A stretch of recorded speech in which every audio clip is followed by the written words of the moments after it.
I'm just going to see whether the captain can hear us.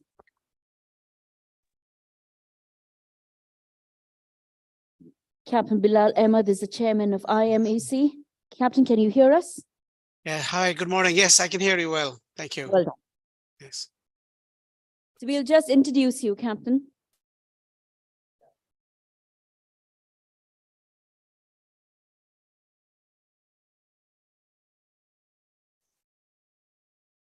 Ladies and gentlemen, in the meantime that we are waiting, if you do have the agenda in front of you, we would like you to take a small look at it so that we know where we are and where we stand, because I do understand that we have some of us who would like to catch flights today. And just a gentle reminder to just check whether your flight is departing from the correct airport mentioned.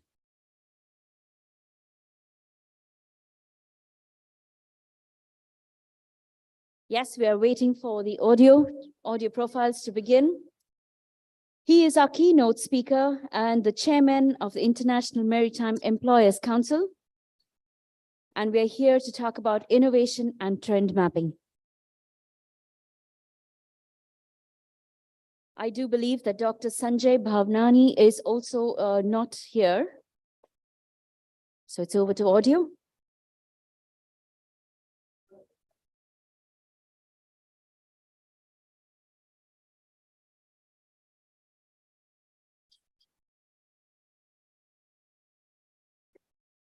Captain, if you could just bear with us, we just have a small technical connectivity.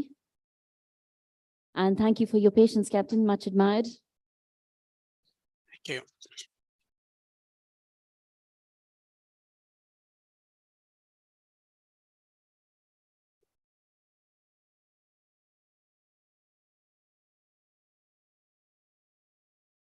Yes, you may go ahead.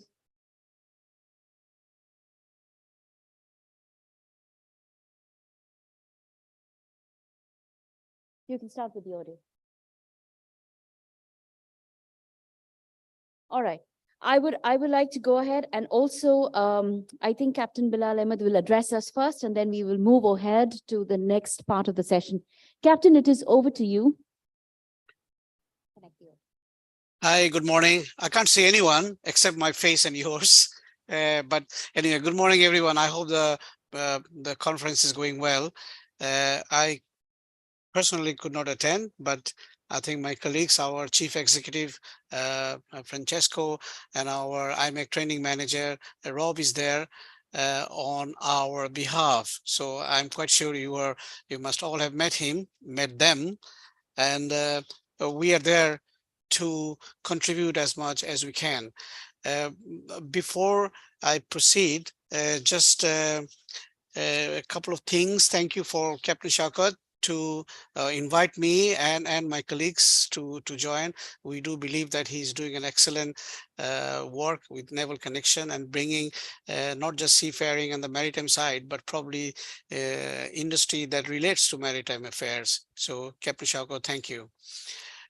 Looking at the program and the title, I think it is relevant that we talk about areas that IMEC is involved in. And as you know, other than employment related activity, we have a large training program, and we also contribute to various industry organizations, providing them with advice and guidance with regard to what we need today and what we will be needing tomorrow.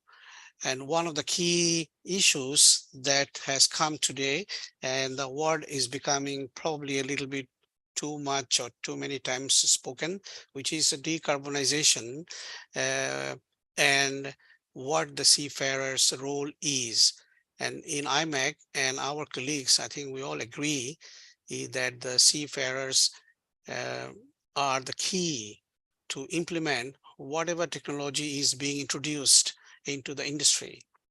The reason is, end of the day, whatever new machinery technology is introduced on board, it will be the seafarers that will be running those machinery. And our concern is that probably industry is still not focused, or not enough is being done to train the seafarers, them to be able to contribute. while we talk about all the new digital and technological innovation that is being introduced to the ships at probably at a fastest pace that has ever been done, uh, we do believe that a radical change in thinking is needed. And it is not only just the ship managers, ship owners, organizations like IMEC, but I believe all other sectors of the industry need to focus on the seafarers and how we can bring them up. This obviously will have two components. One is the existing seafarers need to upgrade their knowledge base. And if we talk of 2050, though we have almost like 30 years to go, and seafarers who are joining today will be just officers who will be joining in those days when there will be hopefully to have a proper decarbonization in the shipping industry like any other. And we believe that the people who are coming to the industry will need a different skill set, probably a higher level of education that probably we are used to today. And in order to get there, we probably need to have a very radical thinking in how we think about seafarers and their welfare and their benefits and all the thing that comes. And IMEC specializes in this. We have people working on these issues. So technology that needs seafarer to be upgraded today and for tomorrow's. And I think, as I was saying the biggest challenge will be how do you attract young seafarers to join the shipping industry, and how we can make them believe that this is an industry that they should come. And with this, I would like to pause now and hand over to Captain, I think Captain Sukla is doing this. And if any questions from anyone, I can take it up. But just on the issues regarding decarbonization, technology change, and the seafarers probably are the themes that is relevant to today's event. Thank you.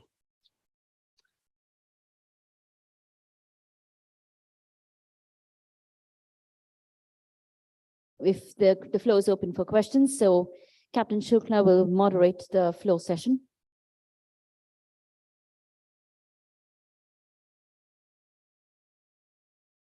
And as we call upon Captain Shukla, please come on stage. Yes.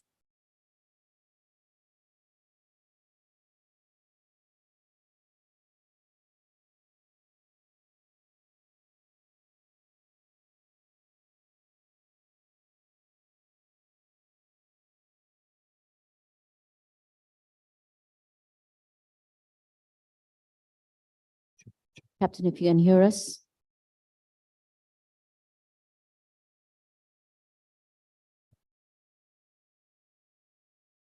Having sailed out at sea, last as chief engineer on oil tankers for several years, Sanjay Bhavnani came ashore in the year 1998. We do After have a couple of stints ashore, he moved to the then newly formed subsidiary of the Japanese company MMS Maritime India Private Limited in April 2002, where he has been since then in the capacity of Director and Chief Operating Officer. Dr. Bhavnani has completed a master's in business administration, followed by a master's in maritime law from UK. He has also been awarded a doctorate for his study in the area of marine human resources. He is the former chairman of the Foreign Owners and Ship Managers Association, FOSMA. The Naval Connection proudly presents Dr. Sanjay Bhavnani as a speaker at the FSM 2023. Ladies and gentlemen, as I mentioned, Dr. Sanjay Bhavnani couldn't join us due to a health issue. Mr. Manish Pradhan is the Managing Director, Anglo-Eastern Ship Management, India. He is a marine engineer and an alumni of DMET Kolkata, India. He joined Anglo-Eastern Hong Kong as junior engineer in 1994 and became chief engineer in 2001. He joined the Anglo-Eastern office in 2004 as a fleet personnel manager in Kolkata and moved to Anglo-Eastern's Mumbai crewing office in 2011. and was eventually appointed as Managing Director of the crewing operations in India on the 1st of Jan of 2019. He was also involved with the startup of the Anglo-Eastern offices in Odisha and Jakarta. In addition to his professional career, Mr. Pradhan has started an NGO called Anavi, which he started in 2009 in Kolkata and now operates in 7 cities across India. The NGO is now supported by Anglo-Eastern, and the workforce are the wives of the officers and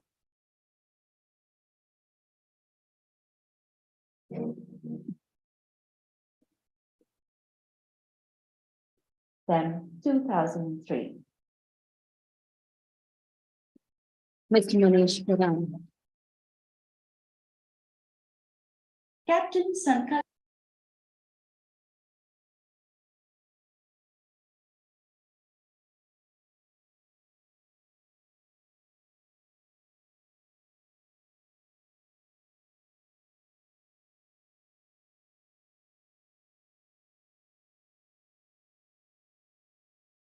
Sankalp has a degree in international shipping logistics, supply chain management, and port policies.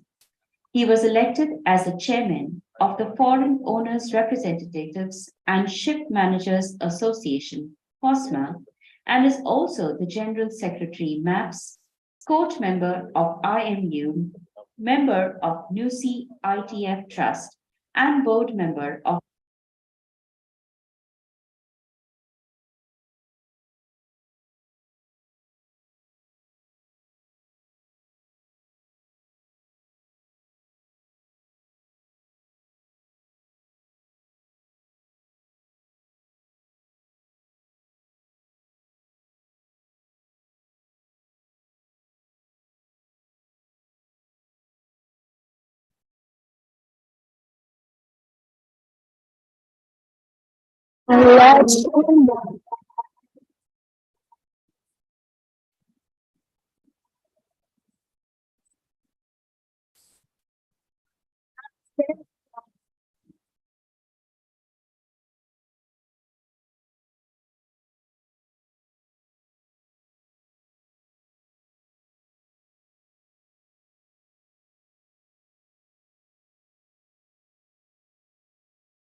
I must say, he was very, very sportive. Yeah, he's been very so supportive in me giving him like 1 minute's notice to come on stage. So, ladies and gentlemen, a takeaway from yesterday. Shaukat, the game that we played yesterday was fantastic. Seniors versus juniors. I think you put across the message very, very strongly. The seniors know things, the juniors know things. Maybe not everybody knows everything, but yeah, given the time, given the required skills, I think the young cadets seated over here, they are the future of the shipping industry. Hats off that you've chosen this very, very noble profession. And we are sure what the industry demands in the near future, you all would more than live up to the expectations. So a big hand to the cadets seated at the back. Now, taking a cue from that, we go further as to discussing what are going to be the key trends which will define the future of maritime. We had Captain Bilal, who spoke to us, and he spoke about the carbon footprint, how technology is going to change, and what are the future demands, what are the future skills that will be required for the seafarers. We are going to take that a step further and discuss in this forum as to what would be the future requirement of the seafarers, different topics covering that. So the panel over here, I would request each one to speak for like 4 minutes on a topic that they would like to discuss. And then, of course, we'll go into question and answers. So I'll start with Captain Mohan Naik, please. Thank you, Captain Shukla. First of all, thank you very much, Captain Shaukat, for inviting me to this forum. It's very, very nice organization. So far, it's very well received by everybody. And today morning's event was fantastic. Really good, energizing for everyone. Okay, so the 3 Ds, I think Captain Dayal has already spoken about yesterday. Captain Dayal, very nice. Digitalization, diversity, and decarbonization. Very nice. So these are the 3 things which we have to look forward to definitely in capsule manner. There are also other things which we need to look at. There was a topic yesterday about how do we attract seafarers to this line and why they don't stay here. Now, I'm going back a few decades. My first shore job was in the LBS college as a lecturer. And I had the privilege of working under Captain SSS Rewari, who was the vice principal. A few years before I joined, he had started this BSc Nautical Science course, the 3-year course, where the entrance was through the IIT JEE. Very, very difficult to get through that. He was criticized at that time. What are you attracting? Why are you attracting such people who are not going to stick out at sea? But he had his vision very clear. He said, if you have to attract people to sea life, if you have to make them proper seafarers, then you have to tell them that something else is also available to you when you are either fed up of sea life, you don't have the temperament of sea life, or you need to just do something else. When a young guy who's 17 or 18 years old, when he goes out to sea, he has, rose-tinted glasses. So he thinks that everything is very glamorous and everything is good. But after some time, he changes his mind and he likes to step ashore. So this was a really path-breaking scenario at that time, the 3-year nautical science course, BSc Nautical Science.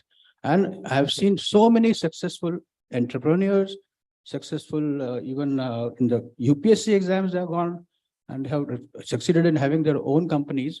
So I say that to attract seafarers for the future, we need to break this barrier that look, only sea is not enough. You have to give them some attraction further. Later on, there was a COMET report, Committee on Maritime Education and Training, under the chairmanship of Dr. C.P. Srivastava. I was a part of that committee. And there also he stressed that apart from attracting seafarers more and more, you need to give them something more to which they can look forward to when they are going to either start a family of their own, or you need to do something different, or you don't have the skill sets more, you want to explore something in life and things like that. So this is another thing which we need to explore. Secondly, when you are sailing on ships, we forget that we are out of the recruitment network. Those days, at least it was like that. Today with the internet, we are having a lot of opportunities to get and gauge what opportunities are there for stepping ashore. And this is what hampers when a person wants to step ashore.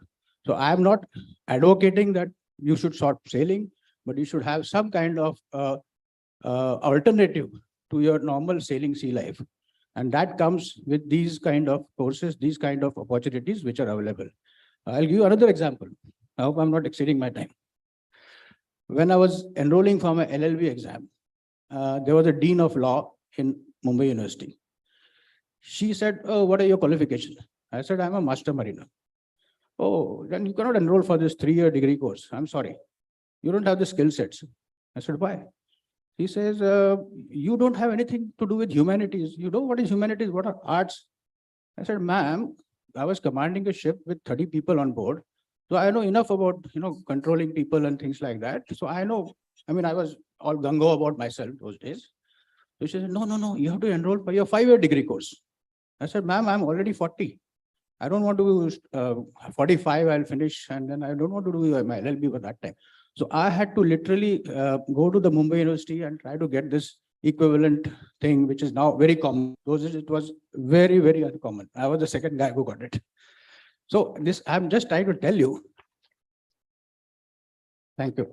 I just try to tell you that there is a different mindset required when you step ashore, and the shore-based personnel, they are having different thoughts about, oh, the master mariner or chief engineer is not fit to do anything else except commanding a ship or commanding the engine room. So this has to change. And that can only change by inventing in yourself, qualifying in yourself, trying to do some different things apart from what you've been doing, your COCs and all that. But that is not the end and all. Just academic qualification is not enough. You have to also put your heart and soul into what you're doing.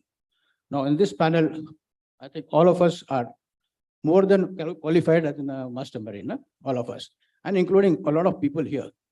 So you all know that qualification academic is not only the way out. You need to do something else. You need to keep learning and learning throughout your life. And that is what, finally succeeds. Thank you. Thank you, sir. Thank you. I think the cue over there was, always education always helps. So invest in yourself, in educating yourself. Malini ma'am would agree with that, with the number of qualifications that Malini ma'am has. I would now request Mr. Wilson. Yes, sir.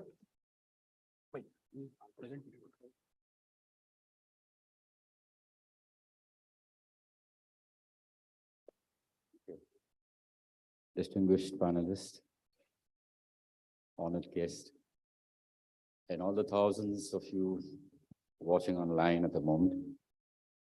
It's indeed a pleasure here to speak about a topic which is very close to our hearts today. That is aiming at attracting young people to work at sea. Now that's indeed a challenge, because to succeed in this, we have to be very innovative in taking our product to the younger generation. We have to show them the goods that are there and the not so goods that they can avoid. There are lots of things that are happening today, especially where talent hunt is concerned. We are in competition with the other industries. And why would anybody come to sea? Because all, at least in them days that we sailed in, all they knew about sea is this guy has romance for adventure. And at the end of the day, he brings a big fat money packet home. He makes himself secure. His family is secured. And everything is gung-ho. But that's, of course, even prevalent today, the latter part, I mean. Because most of our seafarers come from the developing world. So how do we put this across to our younger generation? That this is the profession that you would like to be in, and we sought you to be in. Because the old legs are going off, and there are so many new things that are happening. And only the younger generation can take charge. Because they are more tech natives, I would say, not technoites, tech natives. They believe in apps, they believe in online media, they believe in mass media. So we have to come down to that platform and put across to them what is the seafaring about? We all speak about decarbonization and digitization. I think these values are very close to their hearts today. Every youngster wants to make a mark on this planet, just for themselves, for their generations. And when you speak about decarbonization, reducing the carbon footprint and how we're going to go into green steel and how, of course, this is all futuristic, but present to them the real picture. Present to them, telling them that you will be the ones in the forefront. And hence, years later, you will be the most sought out of character because you will be the leader in this field. That is going to make them happy. If they have this message spread across to them, then who would not be motivated to work for our industry? We talk of digitization. Gone are the days when we had conditions at sea, tough life, quick turnarounds. Today, you have the internet. The guy, anywhere he goes, he speaks to his family, his friends.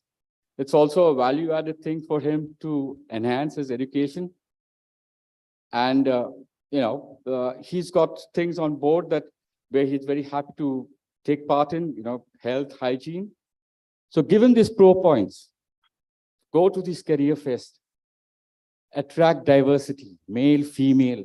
Yesterday, there was a topic about female entering our so-called male bastion. I don't believe in this. Maybe in India, we had the first lady 15, 20 years ago. I'm going back now 40 years, about 83, 84, when I was a trainee.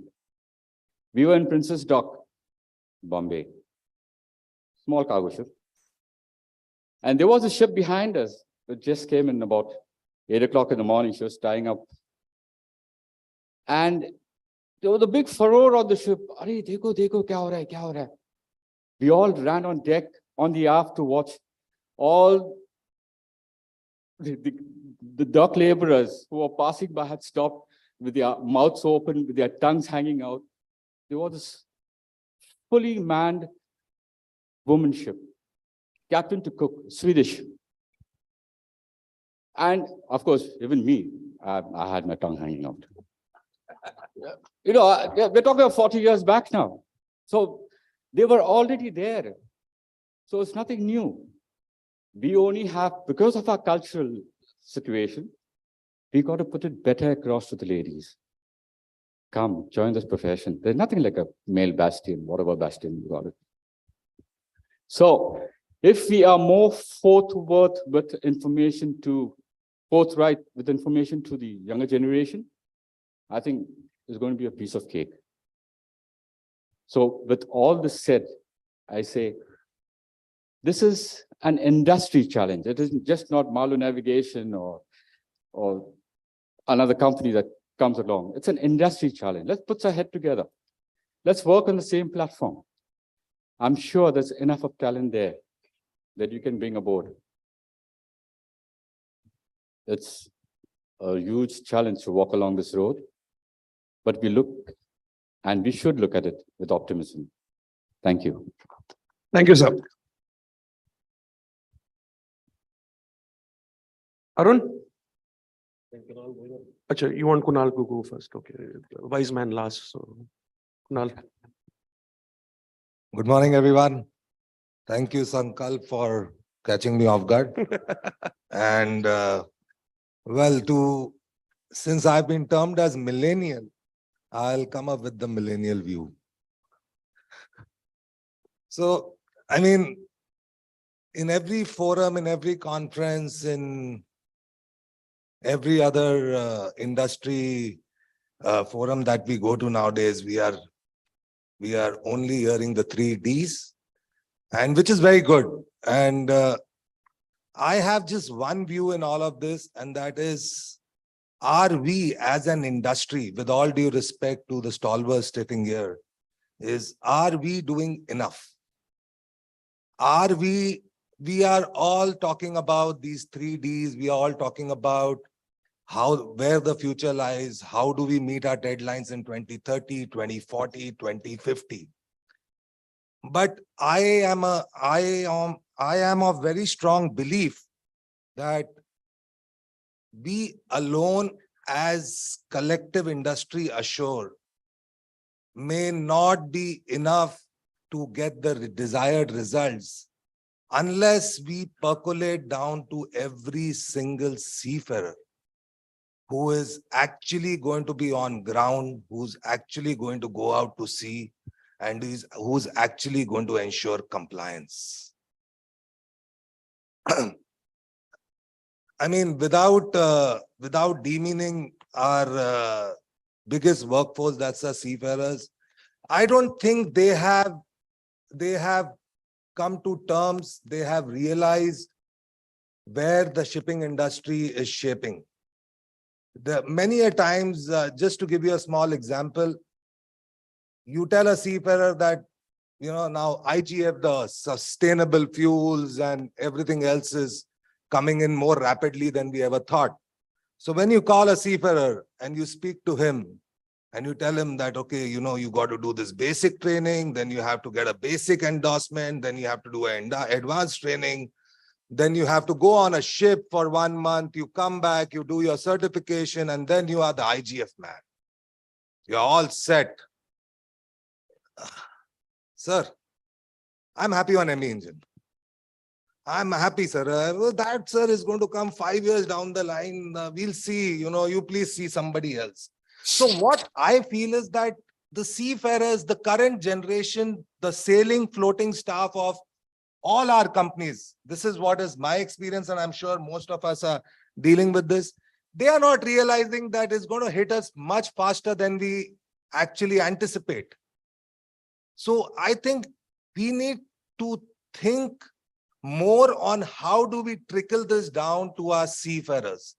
We as a company, we are now carrying out special briefing sessions in small batches of our top senior officers, trying to make them understand that, you are the flag bearers of this industry. And unless you also make small changes to your vacation schedules, your thought process, we will never be able to have a workforce ready to run these sustainable fuels. How will we run ships if our seniors, if our current seafarers don't understand the importance of getting themselves ready? Most seafarers till date are thinking that what is important for them is to go on that next 4-month tenure or a 6-month tenure, finish that tenure, get their salaries home, and that's it. I think we need to laterally shift the thought process to more about involving our senior officers, which I'm very happy a lot of them from home and other companies are here today, and of course the young cadets. It's very important that we include them as much as all of us to see this industry and comply with what is coming on our way, because without them we can't do anything. So that's one thought which I thought I will put on the table. I'm pretty sure most of us are dealing with this situation, and we are doing small changes at our end in whichever little way we can. And I think this is one point which we as industry need to focus upon more, and maybe find some common lanes wherein we address the whole floating community, the whole sailing staff in so many ways similarly, so that we are able to put our message across that we are not too far away from that, from running those ships, and if we need to get the industry ready. Yeah, I'm sure most of us are taking over the new fuel ships, and we are running helter-skelter, pillar to post, just trying to figure out how do we get a seafarer ready to take over that ship. And we need to do something to, get past this. Fighting a situation today is not going to get us ready for tomorrow. we need to get a strategy in place as an industry. I know Sankalp is taking the first foot. He is trying to put up a lot of things together. And I think all of us in our own capacities should try and support a lot of such functions. Thank you very much. Thank you. And now, of course, the last person in the panel, the most intelligent, Arun, your wise words. So Sankalp has been on my case ever since yesterday. Yeah. Actually, he's been on it for a while now. So I'll just start with a small anecdote. We used to have a teacher in school, and he used to take commerce. And every time somebody used to give an answer to a question, he said, most intelligent, very intelligent. You are the most intelligent. And we used to feel fantastic. Till later, when we had a silver jubilee, we came up to him and we told him, sir, now we realize why you called us most intelligent, because everybody he wanted to pull a leg on, he used to say, most intelligent answer, most brilliant answer. There was nothing. So thanks, Uncle. I'll take that in the slide. But a lot has been talked about. I just want to, so I'll just try to make this a little more interactive. How many seafarers in the house? No, seafarers means anybody who's been associated at sea at any point of time. Okay. Okay. So please keep your hands up. No. It's a continued exercise. So how many of the people who are continuing to sail now, please put your hands down. People who are who left sea. Okay. Fantastic. So almost about 60% of the people over here, give or take. How many of you think that everything we learned, and we are all from different times and stratas of joining sea, 70s, 80s, 90s, probably. Yeah? How many of you think everything we learned is relevant in today's shipping? Everything, 100%. 100% what you learned is even relevant today. So there is a few people who are saying yes, but the majority view is that not 100% is relevant today. And we all agree that shipping has changed. It has moved on. We talked about change is the only constant. Shipping is going to change. It is there. And if we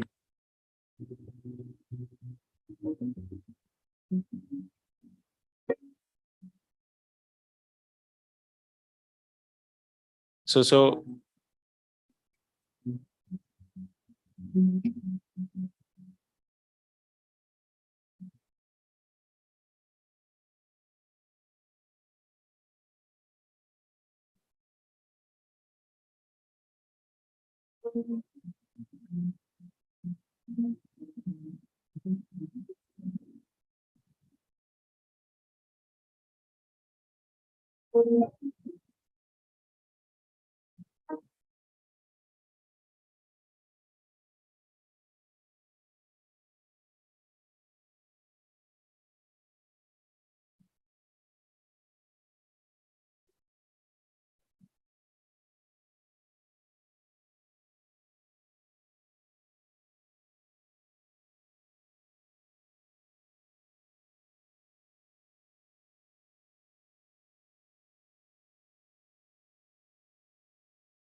I'm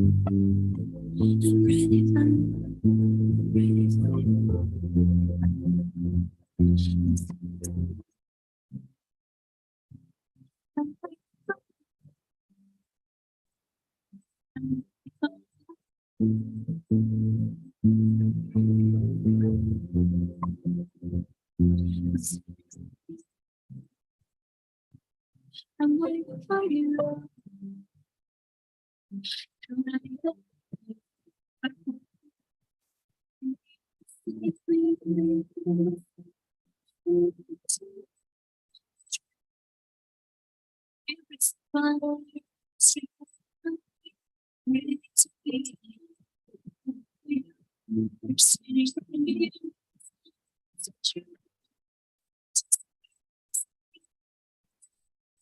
Never told you, rather than be crying, baby.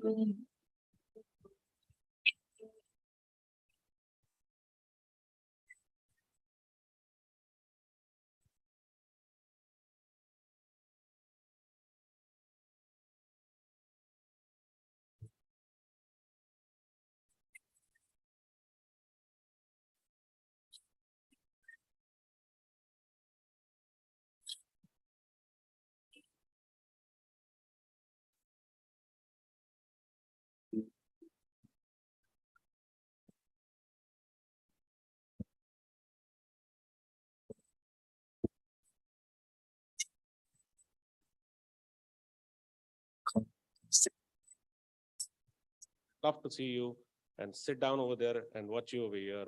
You got to take on responsibility and invest in yourself. And if you can do that, we can get you the paradigms of what is there. You've chosen a profession, we can get you what should be done.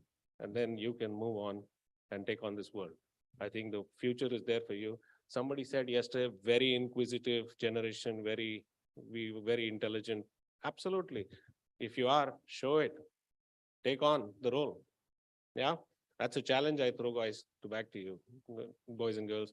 Take on that and take it on from there. Thank you. Thank you so much, Arun. I mean, now you know why I shanghaied him into coming and talking.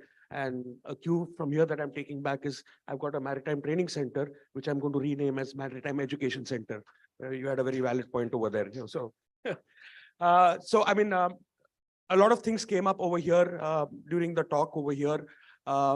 Seafarers coming ashore is something that is required because in future we'll need another shocker to arrange an event like this. Mentoring is something that needs to be continued. We all had mentors. We've got senior people sitting here who mentored us. We've got Captain Halbe, we've got Captain Talwar, of course, Captain Mohan Nayak, who's seated over here. We all learned from them. And this needs to continue, and that ownership has to be taken by us to make sure that the future generation has what it is required from the previous generation to take the legacy forward. Any further questions? Because we are running short of time, and I promise Shaukat that I'll complete it in time. Any questions? I do see a question in Yes, the sir. audience. If you can just have a microphone given over there, please.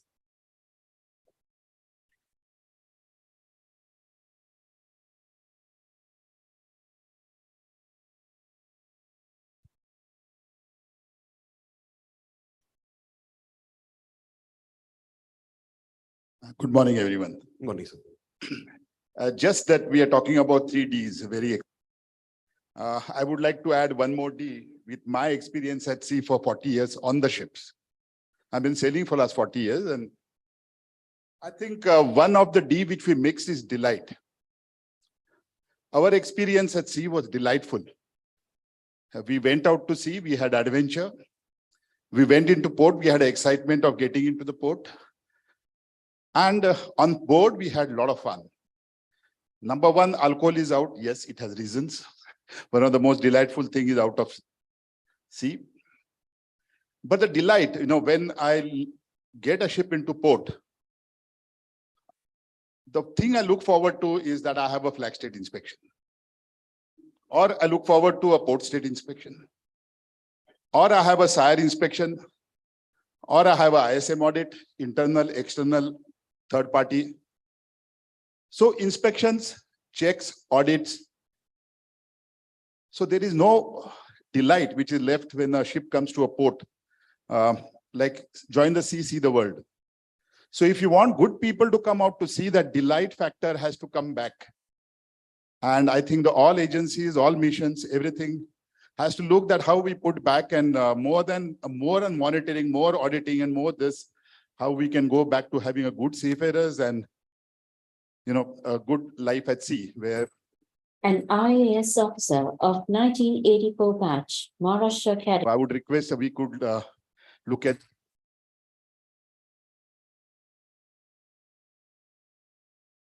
See, you've seen the old days, you are seeing the current days. The old days, the delight was there. You're saying that now, because of the regulatory requirements, yes, going into port is difficult. We completely agree with you that it's nowadays it's a very, very tough job. And we accept the fact that, nowadays port is not delight, it's more of a headache. And there's no shore leave, you've got inspections. We understand that, sir. Halbesa, you had something? And my question is for Captain Kunal.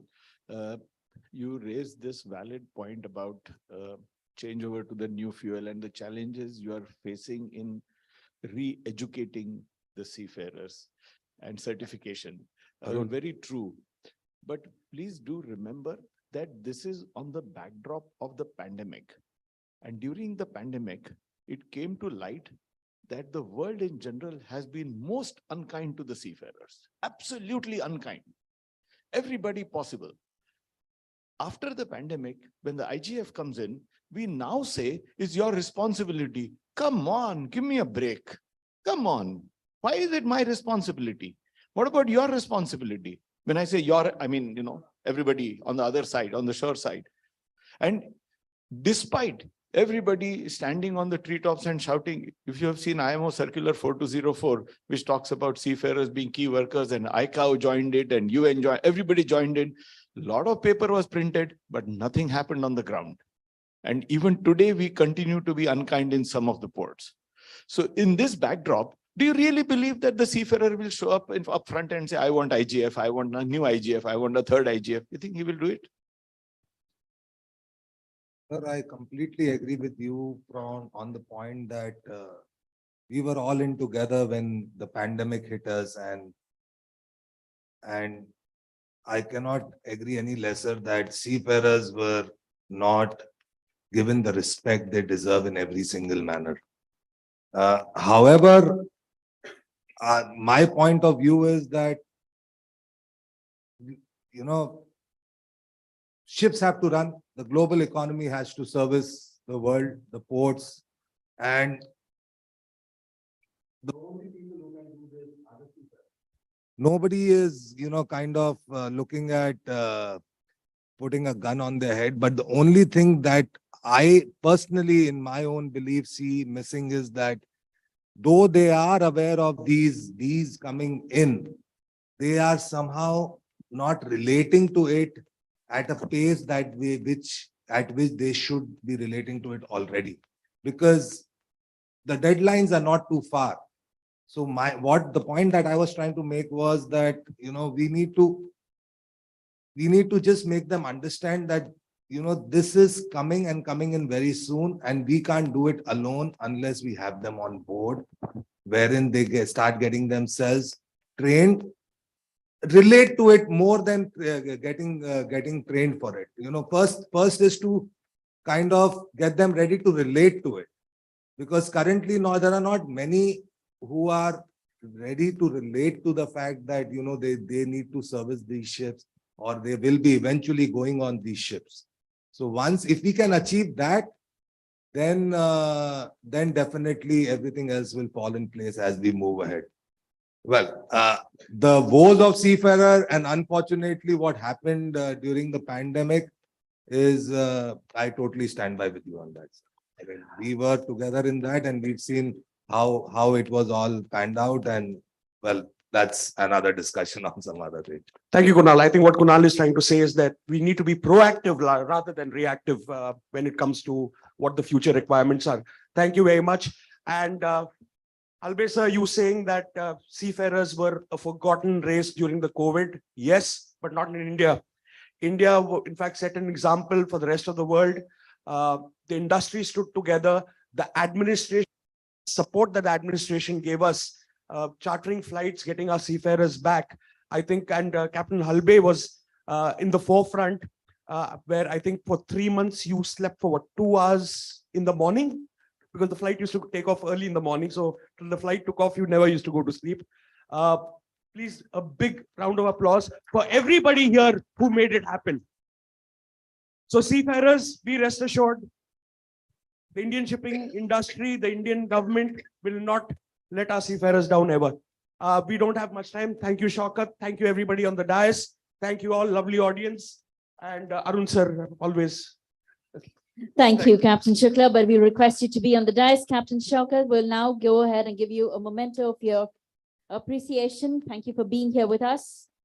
So, ladies and gentlemen, a big round of applause to this team who shared much insight into innovation and trend mapping.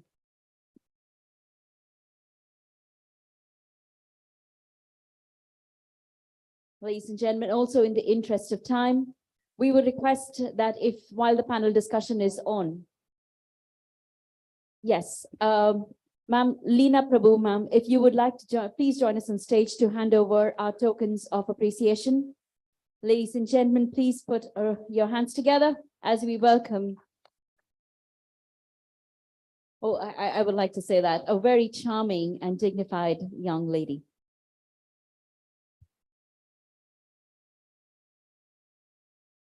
Let's roll in some energy onto the floor. Thank you.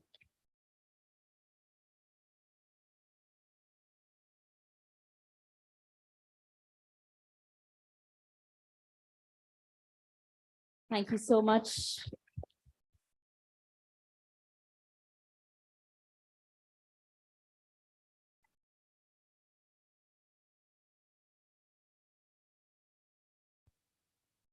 Well, we can keep the mementos as well as the applause rolling.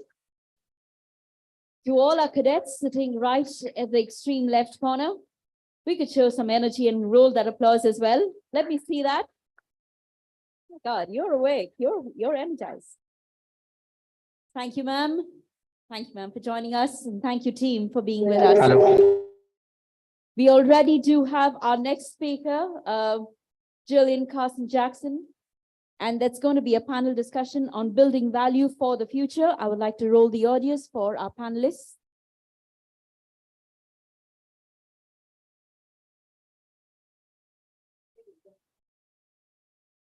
Could I have the stage crew also just keep in touch with the chairs? We will have to have 4 chairs on stage, please.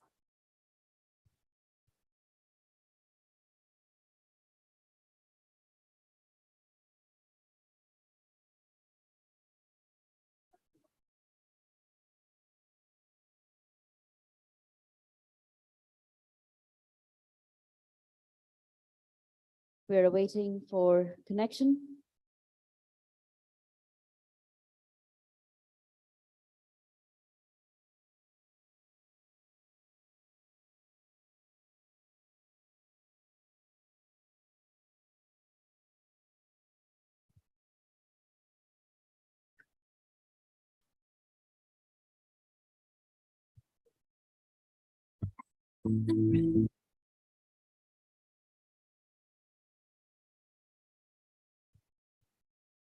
Thank you for your patience. All right. As in the interest of time, I will just roll ahead as we call upon our I would like to call upon a moderator, Dinesh Shankar, IAS retired Vice Chancellor, Indian Maritime University, as she takes the day. OTG. We have Jillian Carson Jackson, who will be joining us online. Captain Chinna Ruparaju, General Manager, Competence Development and Training, Wilhelmsen Ship Management. Captain Pravesh, Founder and Director.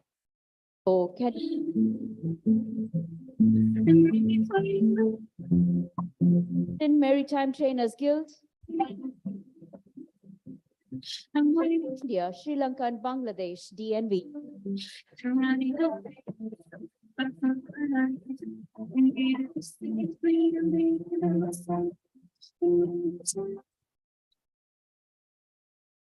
it's fine. Say that your microphones are back on stage, please. Good morning, everybody. We have a full panel here, right? Very good, with Gillian joining us online. Yeah, Gillian, are you able to hear me? I can hear you. Can you hear me okay?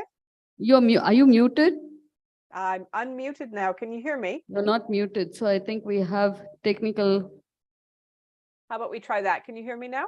Yes, it's perfectly. Yes. So Wonderful. Thank you. God, Gillian, all the way from Australia, and welcome to all the panelists who've taken the time to be here. I'm going to make very brief opening remark, and then the way it goes is each one gets, in the interest of conserving time, 3 minutes, and hopefully we'll have more interesting dialogue with the participants. There was a question in one of the sessions yesterday, which I was very tempted to answer, but I didn't want to intervene. It says, is there any plan for continuing education?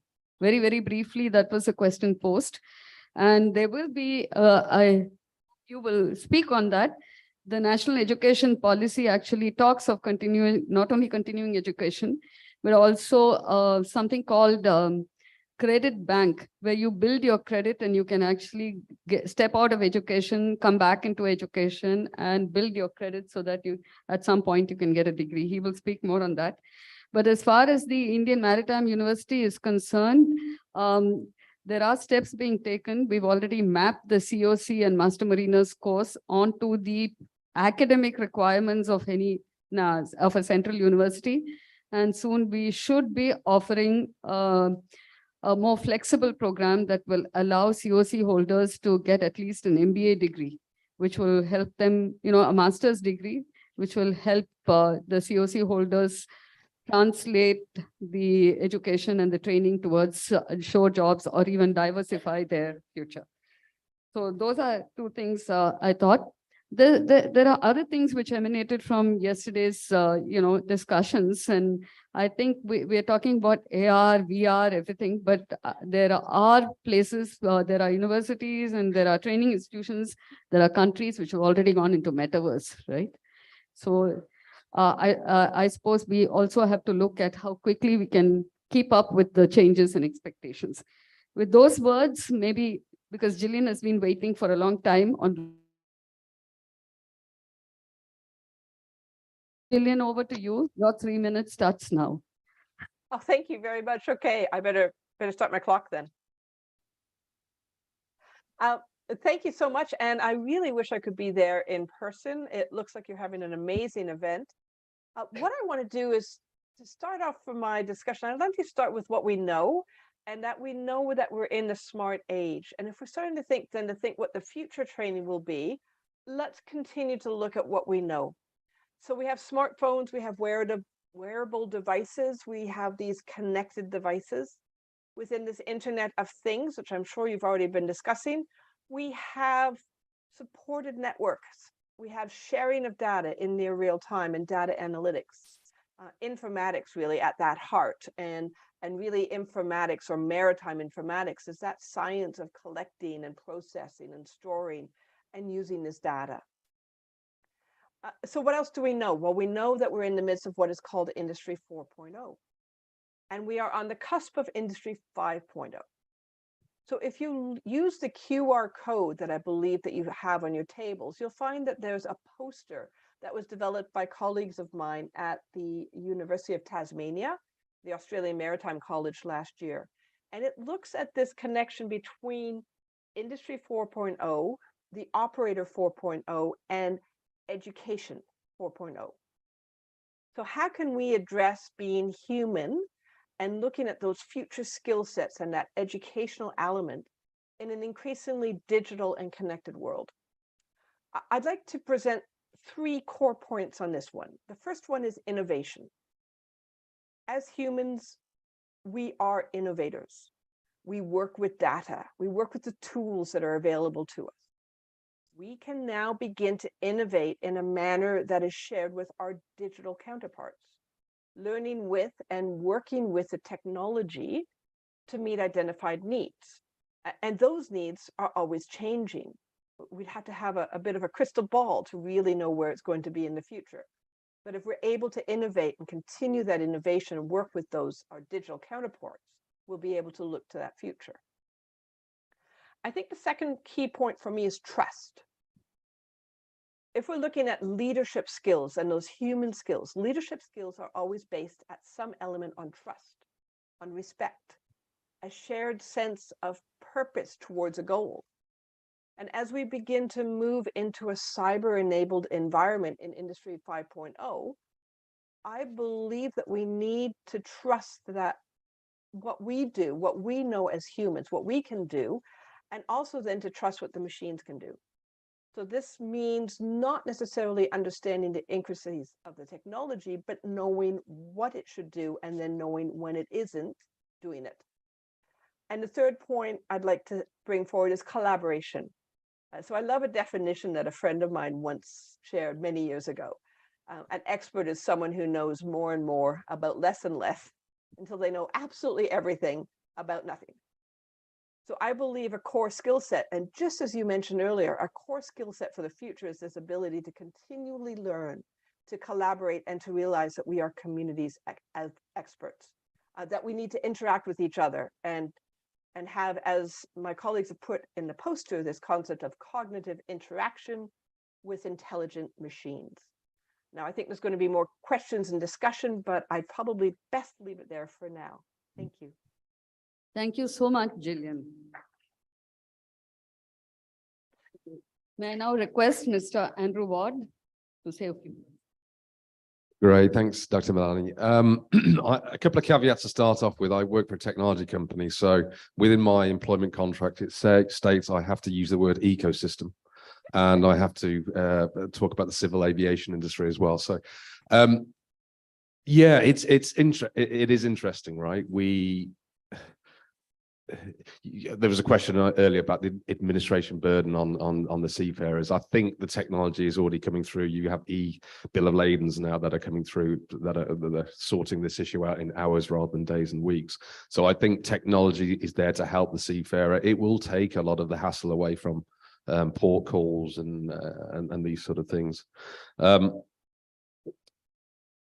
One thing I would like to say actually is, I mean, as a vendor, as a provider of training, I think we have to look at the market. And what I've heard over the last couple of days is maybe we need to start providing more content based on future skill careers for seafarers. You know, the maritime journey, giving that content into our learning management systems, perhaps to say, this is where you are now, this is where you can be in the future. So perhaps that's something we should be working on together to elaborate.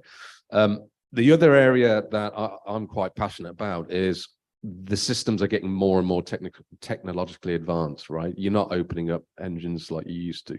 You're having to provide the manufacturers to go on board and actually do the day-to-day servicing of equipment. But the manufacturers are very resistant to support that content coming onto the platforms. So what you find, we've got 1,500 clients globally with all their own learning management system. Each one of those clients is having to create their own content specific to equipment that needs to be serviced or supported, which in my mind is crazy. So if you don't have every player playing their part in the ecosystem, it breaks down. So, I mean, I would urge all the ship operators and owners within the room to actually push the manufacturers to really drive that content to be made available, because, you know, it has huge consequences if it's not, and if things go wrong. I think we do see the need for more asynchronous training as well. I think people are more, like Captain Arun was saying, people are taking control of their own careers. People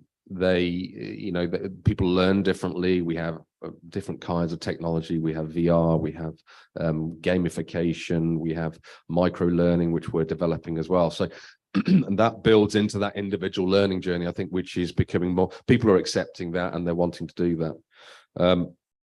So I think from our point of view, we are engaging a lot more with the training centers, and Dr. Malani, I think we need to have a chat about how we can get content earlier into the system about what's happening aboard the ship. So you have the cadets doing obviously their STCW, they're doing all these things on the engine side.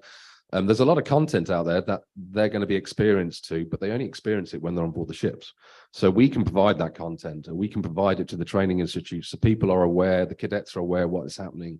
So I think the more people are aware of what's going on and what's happening on board the ships, that they can set their mindsets correctly.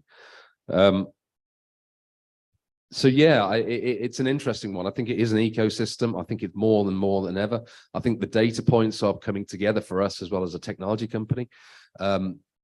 We see a development, and there will be a development of central databases of seafarers, right, with their capabilities, with their competencies, with their service records. A lot of that data now is individually stored within each ship operator, and I think that's where it should be.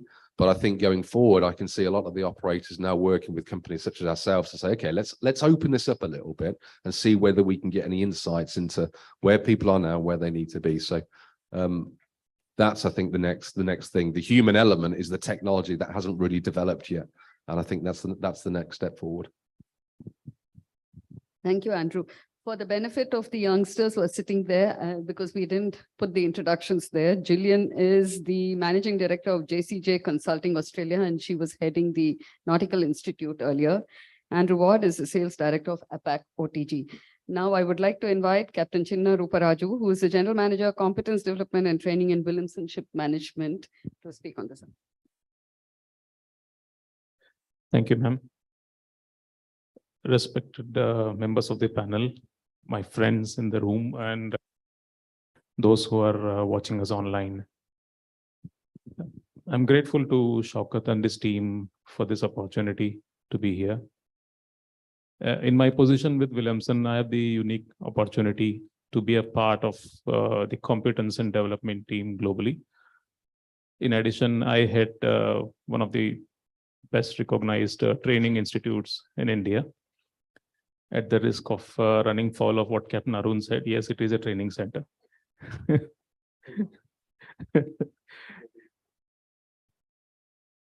Sure, thank you.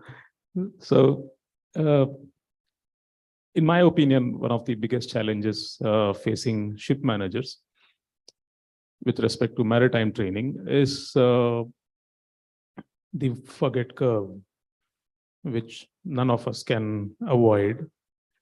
A lot of discussion goes into, customizing training solutions and, getting the right mix of content, which when we offer a training program, very often it is triggered by either an incident on board a ship or a new regulation or a new technology, which is just been released into the market and so on. And I believe everybody has the right interests in their hearts. We try and come up with the correct solutions. But the big challenge is when the seafarer really is challenged and faced with a situation, and he needs to retrieve the learning that he picked up in the past. It may not be immediately after the training was completed. It may not be in the next 10 years. It may be 5-10 years down the line. It may be a few years down the line. And there is no guarantee that they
say, okay, bring it on.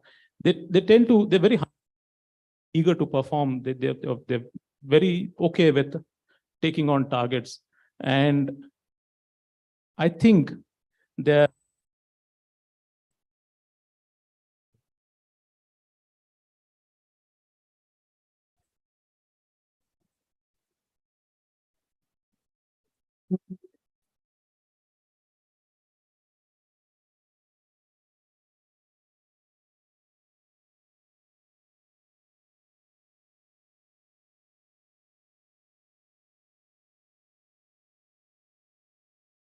but at the same time, as a traditionalist, I'm a trainer. So we play an important role in building a platform so that they can take the leap when they're necessary. And this brings me back to my original statement. I said, I'm very grateful for the opportunity to be here because I believe this is where I get to collaborate with partners in the industry and enable upliftment of the maritime industry as a whole. Thank you very much. Thank you, Captain Ruparaju. So we've heard about collaborations, asynchronous training, and forget curve, right? So let's move to Captain Pravesh Diwan, who is the founder of. I invite you to.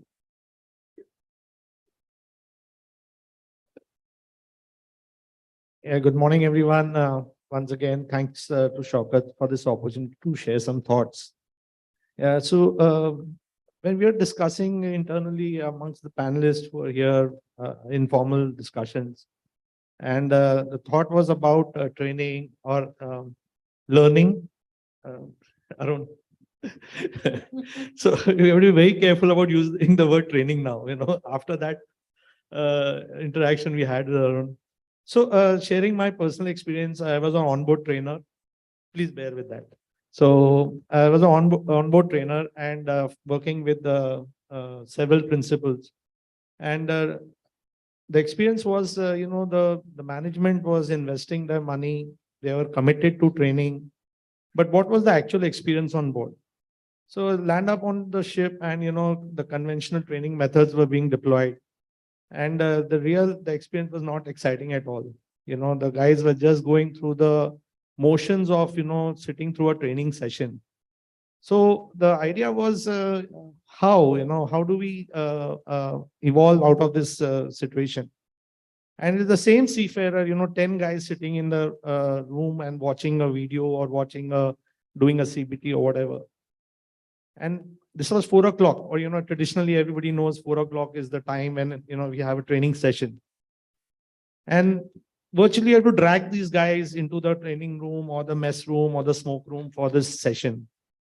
And come 7 o'clock in the evening and you're showing a Hollywood flick. Yeah. And they come running in, and they bring in the beer and they bring in the chips and they bring in the Coke, whatever. So the trigger was there that maybe it was rather than telling the seafarers how to learn, it was probably time for us to learn how to teach. And that's where the focus was. And the industry was evolving very fast. And we all know that technology is a very commonly used word. But we are not responsible as an industry. We are not responsible for new technology. What we are responsible for is adaptation of new technology. Our domain is very, focused maritime domain. So one of the things that I realized personally was the last mile delivery of knowledge, content, learning. We are talking, all the wise guys of the industry, they're talking about rules, regulations. But as I think Captain Kunal also mentioned, it is the guy on the, who's the front runner. And so how do I reach out to him? So the human element became very important that, how do I communicate to that seafarer? And everybody in this room will agree that, we are not dealing with a singular nationality. We are dealing with over 50 nationalities globally. They come with each nationality brings their own baggage of cultural backgrounds, educational backgrounds.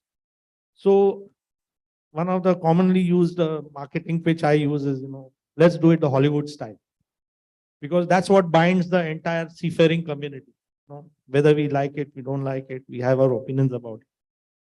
So my simple submission is that, yes, the compliance standards are going up. We are just loading the seafarer with more and more and more. So the focus is shifting on to the effective delivery. The word effective becomes very relevant.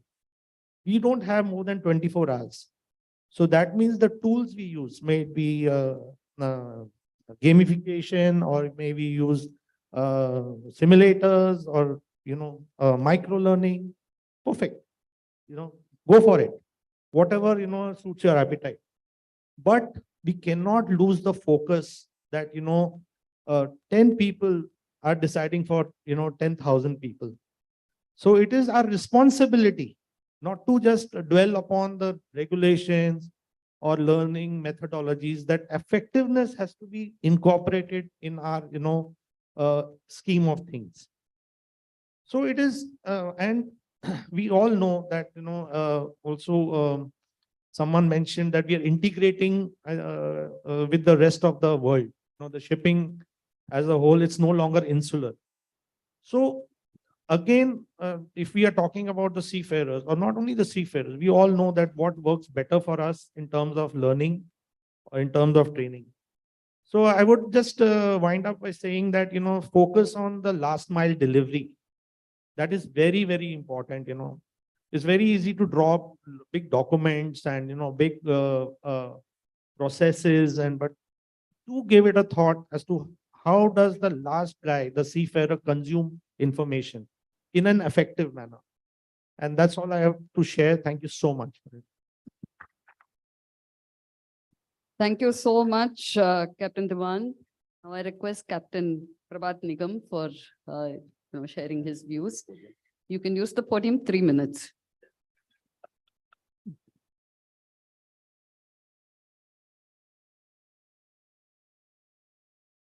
Namaste. Namaste. Isn't it wonderful? Namaste. I don't have to see my watch. Good morning, good afternoon, good evening, good night. Namaste. Every time. Namaste. And it also makes me feel more Indian. There is again a QR code, Shocker told me. And I will be telling something about, or talking something about, national education policy and outcome-based education. Before I start on that, a word of caution was given to me that your discourse is very technical. It might go over everybody's head. So I will look in that corner now and talk, where the students are sitting. I have tried my best to bring it to a level that you people can understand, and I believe then everybody else will understand. We have been for past several years since our independence living under the yoke of Macaulay's education system. Lot of work was done to sort of cast off this education system. NCRT, National Council of Education Research and Training, was one good effort which was made, and it was quite successful to some extent. The present government and the previous kept on working on a system which is more global, international, yet with a Indian Sanskritic touch. And they came out with a national education policy which spoke about not 10+2, but 5+3+3+4. And now it has been implemented since 2022. It has implemented. 5 is first 5 years up to class 1. And then class 2, 3, 4 is next 3. And 5, 6, 7. 5, 6, 7 is the next 3. And then up to 10th is the next 3.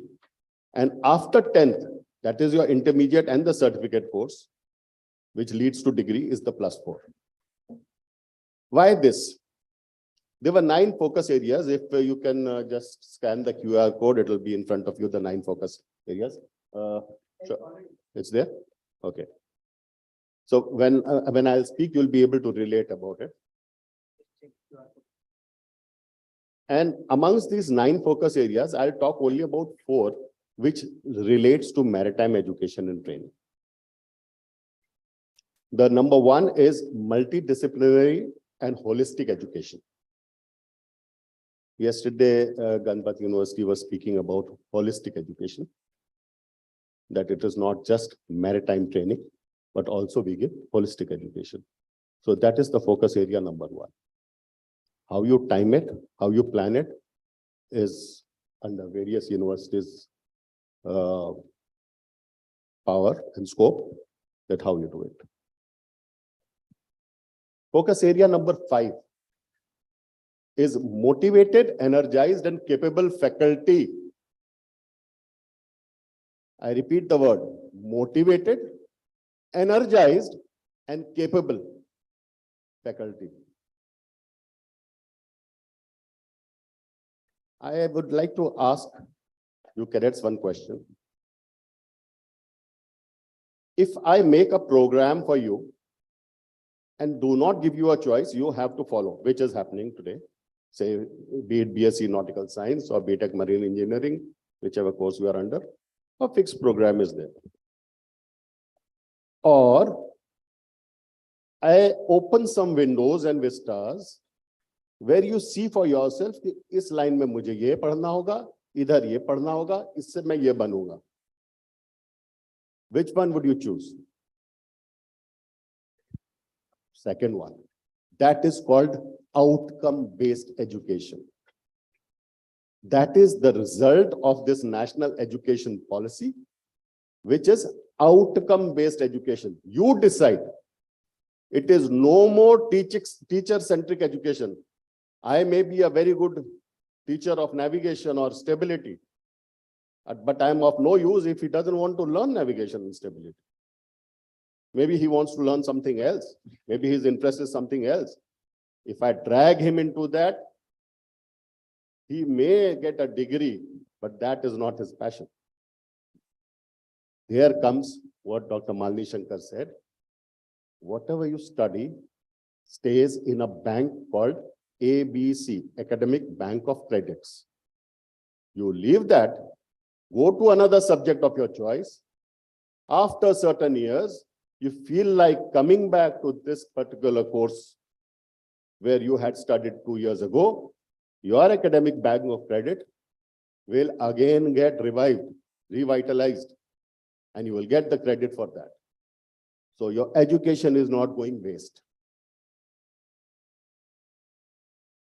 This part is dealt in NEP 2020 focus area number 6.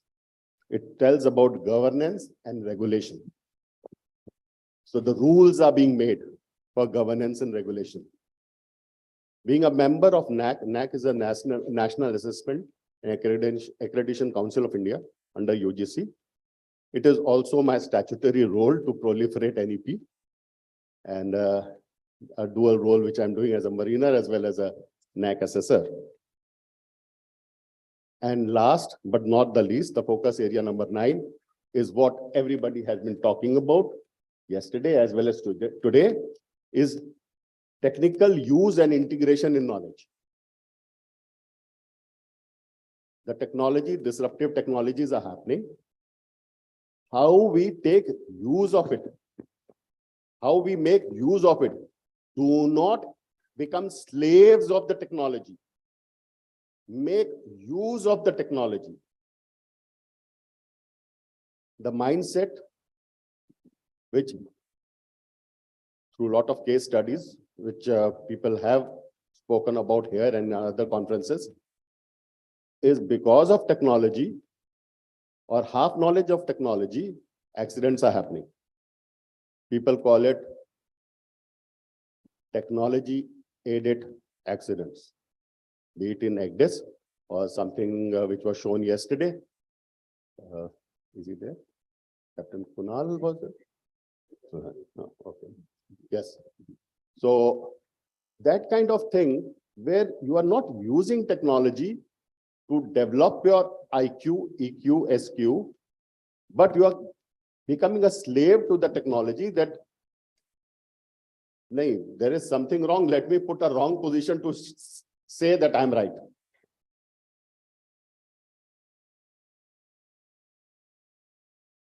I hope you're understanding what I'm trying to say. Yes, you agree? If any doubt is there, please ask me. I also consider myself a student. I'm not a teacher. I'm ready to learn.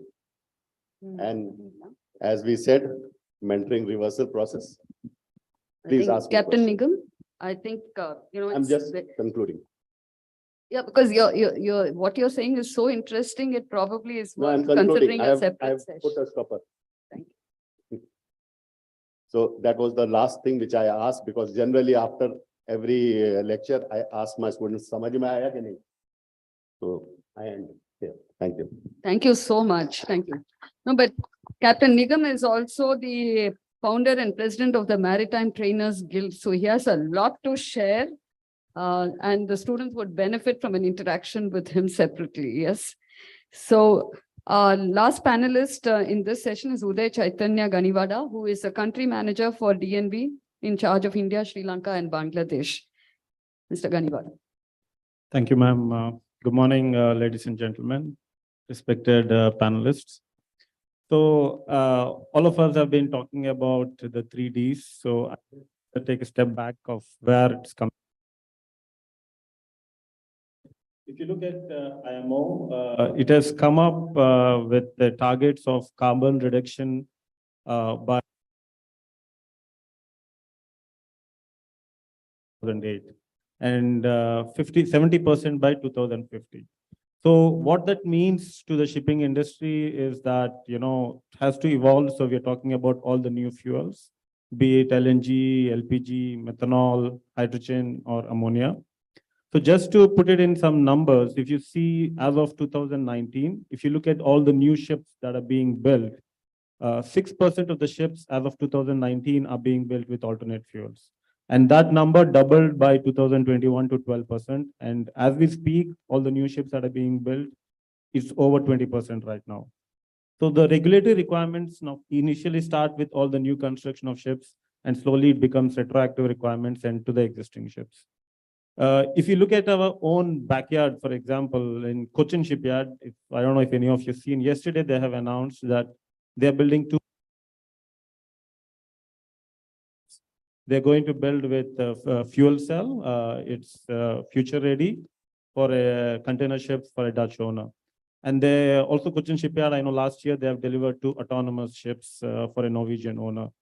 So my point here is that the future is already here. The new technologies are coming, and as we speak, they are getting built. And just to not making things better, if you look at because of the all the different technologies coming in, if you look at the cyber secure part, for example, from 2024, the new ships that are going to be built will also have to comply with the cyber secure requirements. We have had large passenger vessels, etc., where, because of the cyber secure hacking and all, they have lost like millions of dollars, and it's a lot at stake with because of the new technologies that are coming on board. So all in all, what I would like to conclude is that the regulatory updates are going to come, and there are more changes that are going to come. And I would like to conclude saying that change is the only constant. So as seafarers, we all have to be ready for the new updates, regulatory changes that are coming. Thank you for those succinct inputs. If I can just do a quick round, 30 seconds of just one question for each one of you. To what extent can the real teacher in person, the faculty, be replaced by AR and simulators? Jillian, can I start with you? Just 30 seconds, please. Oh my goodness, to what extent? I think the implications there are pretty impressive.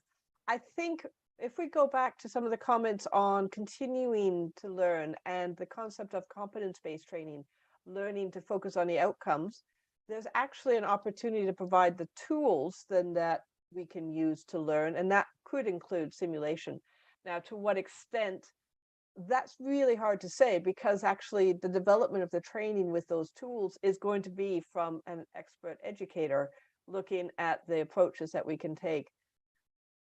I believe that we really need to think about the concept of the seafarer of the future, the human-machine interaction, and fit that within the roles and responsibilities, the day-to-day life of the seafarer today.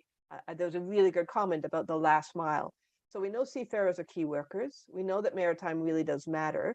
And in order to do this, I believe in a digital environment, we need to look at that sharing, mentoring, a creative approach to understanding where we are today so that we can make that move to where we are tomorrow. I'm sorry, I think that was more than 30 seconds. Though. Thank you. Thank you. Would you like to say something? Yeah. Well, I think we already see that a lot of trainings and all being carried out by AI, etc. As you mentioned earlier as well, several countries, metaverse is already in place. So there is no doubt it will be a combination of the future AI and the physical trainings that are going to be there. Okay, I've got the cue that this time's up. Do we have space for a question? Yeah, okay. One question. We start. Time starts now, yeah. Google it, what I just said about NEP and OP, and compare it with what I said. You'll get the answer. From ChatGPT. Yes. It'll give you all kinds of, yes, one question, a brief question, if anybody has. Yeah, things are very clear. Okay. Yeah. Well, there's an answer coming from the stage. Thank you. I'll take the opportunity, since there are no questions, I'll go to what Dr. Malini Shankar asked. In my opinion, this attitude, which is, it's a combination of skill set, knowledge, and belief system. I believe the technology, no matter what you talk about it, is not yet ready to impart a value system. Yes, knowledge is passed on, skill sets are passed on. Value system still comes from the instructor. So if you ask me, instructor can be replaced. I don't think so. I still need us. Thank you. Thank you for endorsing many of our views. Okay. So if there are no further questions, I'll just wrap up with a summing up of this. Sure. It's been a marvelous panel. I think they were so incisive in their comments that there were no questions. Absolutely. Very, very incisive inputs. And I'll just sum that up. Like I said, this talk about collaboration. They spoke about asynchronous training, including micro-learning and gamification, the forget curve and the self-learning content to retrieve it. Last mile and effective delivery. And this, I think, is extremely important. And that's where the quality of the faculty comes in, and no machine can replace that part of it. It's not just what you deliver, but how you deliver. Then there was the NEP and the critical areas, and of course, cybersecurity and, the technology. A few of, I'll just sum up with one. See, one thing that I would like to see in building value for the future is how much research is happening in India. And when I say research, it's not just on fuel cells and stem cells and things like that, a research on policies. When I read papers which emanate from other countries, seafaring countries, there's a lot of it, not just, simple things like how do you improve English or communication, which is relevant to that context, the cultural context. You can't just say what applies in Australia can apply in India. It has to be mutatis mutandis. So perhaps there's a lot of research that can be done, and the faculty, keeping themselves updated with the developments, not just in technology, but also in the methodology of teaching, in the expectations of the industry. These are things that are very, very important, and that could get into industry academia interaction for this, because from many of these teaching methodologies, as well as tools that everybody has spoken about, comes from such research which has been conducted in either academic settings or in industry. And I will leave, and even delight. There's a happiness index. There is, how do you build delight? Is it built in the classroom? Is it built in the ship? Is it built elsewhere? So these are things that need a lot of deliberations. And the last part about training and education, I'm just going to share one anecdote, and I close there. I was a very young officer, and this was the project on water supply and sanitation, which was supported by both World Bank as well as the British government. And they had organized, and we are talking about early 90s, when people didn't get a chance to stay in hotels. So they were organized. Yeah, I mean, if you stayed in a hotel, it's a very, very big thing, and that 2 or 4 star, not even 5 star, right? And in a small place. So they were organizing a workshop in a hotel in Pune. And there was, and they had said, you please nominate people and you also come. So I said, okay, I will come, I will nominate somebody. And I picked up the weakest link, because the person I'd been trying to get work out of this person, it was a lower level functionary. And I had difficulty in trying to tell him to raise the standard, raise the bar and say, this is what I want. So this workshop, I nominated him along with 2, 3 others. And the trainer was from England. So I told her, you tell them I'm coming, but I'm not going to come, because if I come, they're not going to talk in my presence, or they're going to say only what I want to hear. So it was a 3-day training. I said, okay, add on, take your spouse and go and have an extra day and I'll pay for it, okay? So this was a 2.5-day training. Person comes back on a Monday. This is just a weekend, so he was not even missing office. Comes back on a Monday, he says, Madam, Mala Kalla, I've understood what you want. And give me 1 week and I will deliver. So I said, okay, I don't know what he's understood. Let's see what he delivers. End of the 1 week, he delivered what was not great, but I think quantum leap for him. And if you can get a quantum leap from somebody at the lower level in just 2 days, and that was a good learning, because never forget the training. Education is, and learning is also part of training, right? Learning is not just in education. So it's amazing if you know how to get your resource, who to train, how to train, and who will train. And you can put these 3 together, because the success of any organization or any entity is dependent on the strength of the weakest link. Absolutely. And that weakest link need not necessarily go through education, and just a little bit of motivation, a little bit of direction. So sorry, Well that was a said, little well bit said, of a Dr. lecture, Shankar, but, well said. And thank you, esteemed panel, for sharing your thoughts. It was indeed very insightful, really very thank you. insightful. And thank you, Shaukat, for having given all of us the opportunity to be here. Thank you. In fact, I now invite Shaukat to come and present a token of our appreciation to the panel here. I'd like to invite Captain Mohan Naik to do the honors, along with Francisco, to please come up on this dais and, honor our esteemed panelists.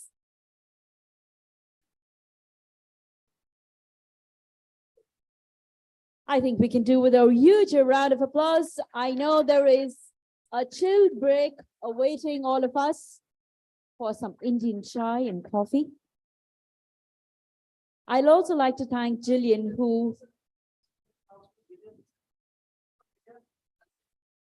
Jillian, your memento will be shipped across to you. Yes, it will be a prize memento that will be shipped to you.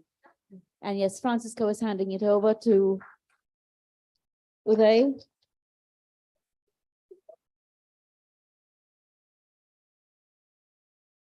I must say, stalwarts that we have learned from today, very insightful sessions.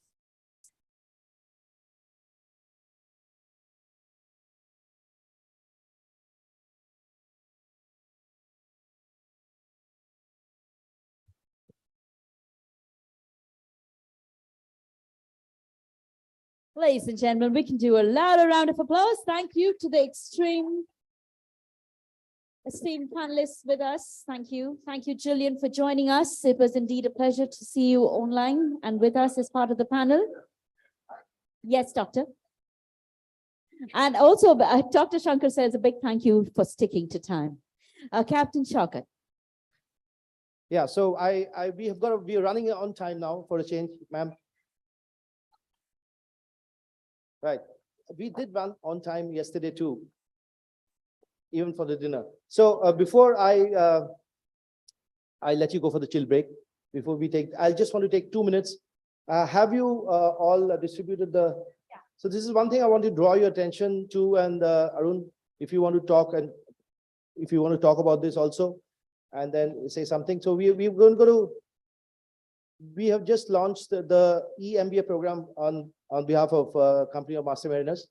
And this is a diploma program, a management diploma program and Captain Halbe also, if you want to talk. The seniors in CMMI are here. We've signed a contract with CMMI. Naval Connection has signed an MOU with CMMI. We are going to go all out in the next 3 to 4 months for marketing of this program. This is huge. I mean, this is in collaboration with NITI, and NITI is supposed to be the next. They've already got the accreditation, but not officially announced now. NITI is supposed to be the next IIM in Mumbai. So Mumbai didn't have an IIM, so NITI and CMMI has collaborated with NITI for this 15 months program on for management professionals for maritime MBA. And one of the think tank behind this is Arun Mehta, and a lot of planning has been gone for many, many months and many years behind this. If you want to say something about this, please refer to your brochures. You can take back home, please, and refer to all, your candidates, and you can just, there's a scan code, you can go on the site, there's a WhatsApp group there, and you can just send a message, and please invite your friends, cadets, please share it with everybody. This is a huge program for maritime professionals to come ashore with a big, big degree. Arun? Thanks, Shaukat. Yeah, please. Sorry. No problem. I won't take too much time on this, and but just to add on to what Shaukat was saying, this has been in the offing for a while, and we've been trying to get something around. And the reason for this is very, very simple. It was, again, the fact was that we looked at not only people in the industry, and there are a lot of people who we thought could scale up. There are a lot of people who position. And we realized that there is a lot of gap between the fantastic technically, but when it comes to people skills, when it comes to administrative skills, when it comes to financial knowledge, when it comes to the application and bringing this in cohesion together, then there is a big gap. There's a skill gap, even for people who are sitting in positions of authority ashore. There's a big skill gap. And so we looked at this whole thing and we said the second thing which we saw was that this sort of starts percolating down, right down into the industry on board. Today, there is another major study which has gone through and says that 40% of skill requirement on board ships in the future is going to be social, emotional, and how to manage people. That's 40% of skill requirement, which is going to be there. And people today are sorely lacking, and there is a lot of percolation that happens down because, you know, there are many times, and we just talked about it, what's that? Fail to understand why did you do this? So when language starts coming like that, you know, there is always a defensive position rather than it becomes more of advocacy than trying to be included in it. And we decided that we need to have some program. What we did not want to have is, there's a lot of programs in the market which are there, but they are catering to today's jobs. Superintendent, you know, how to become that. We don't want to do that. We wanted to have a broad-based thing. So this is like a general management program, which has been done and developed along with NITI. And it takes into account the credit system of the new education policy. So once you go through it, you will be able to utilize this right across to the your entire life cycle into the other areas if you want to. You know, the credits will accrue. Yeah. So thanks a lot. I hope you can look at this and see. I think that's the cue. You can hope and look at this and see. That's the second cue. But I hope you can take a look and see if there is anybody within your organization, seafarers, if you feel that you need to do something more. That's a fantastic platform. Anything in your organization where you think people can groom up, it'll be a brilliant thing if you can nominate people. It's a fantastic program. I would assure you that. Thank you. Thank you, Captain Arun Mehta. We have the think tank of CMI here, Captain Costa Pradhan, Captain Halbe, all the senior guys. A big round of applause to CMMI for launching this, right? This is an excellent initiative. We'll come back to you on this in the next few. We've organized a meet and greet session in Mumbai on the 21st of April, and we'll come back to you on this, right? So before this is something that I want to utilize my time also, just 2 minutes of thing that we are continuously innovating. And every day when I get up and sit down with my IT guys, we're continuously innovating. And this is something I want to show you. This is something that we are doing right now. Can we have just 2 of the chairs to be removed, and please? So this is what is called as an iConnect digital visiting card. So this is a product of TNC. We launched this during the pandemic.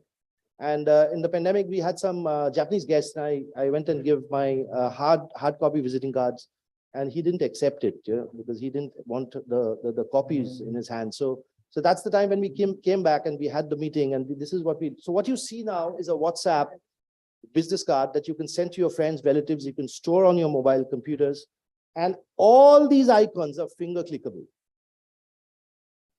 All these icons, you just need to put a finger on that. So you can call me, you can WhatsApp me, you can email me, you can go to my website, you can have my Facebook profile, you have my Twitter profile, you have my YouTube link, you have my Instagram profile, you have my LinkedIn, you have the Naval Connection website, you can even buy my book through this visiting card, and you have my magazine sealing, our magazine sealing. So it is a digital persona which we create for you, and we give it to you so that you can just, in fact, my IT team head Sagar tells me that today he wanted to give me a card, which is just scan, and it's an NFC card, and just scan, and the whole thing will be loaded on your card, and you can just distribute. You do not need visiting cards. Guys, ladies and gentlemen, I'm sorry that some of the times you're telling me to print things. In 2023, we have our own vision. We've given us the target where we'll go zero print, and we don't want to print things. So we'll give you a digital code, and I'm sorry, there are a lot of people who don't still work on scanning, but this is what we need to learn ourselves. We need to go to a future where we have to have zero prints. I will not have flex, I will not have prints, I will not have hoardings, I will not have prints on the table.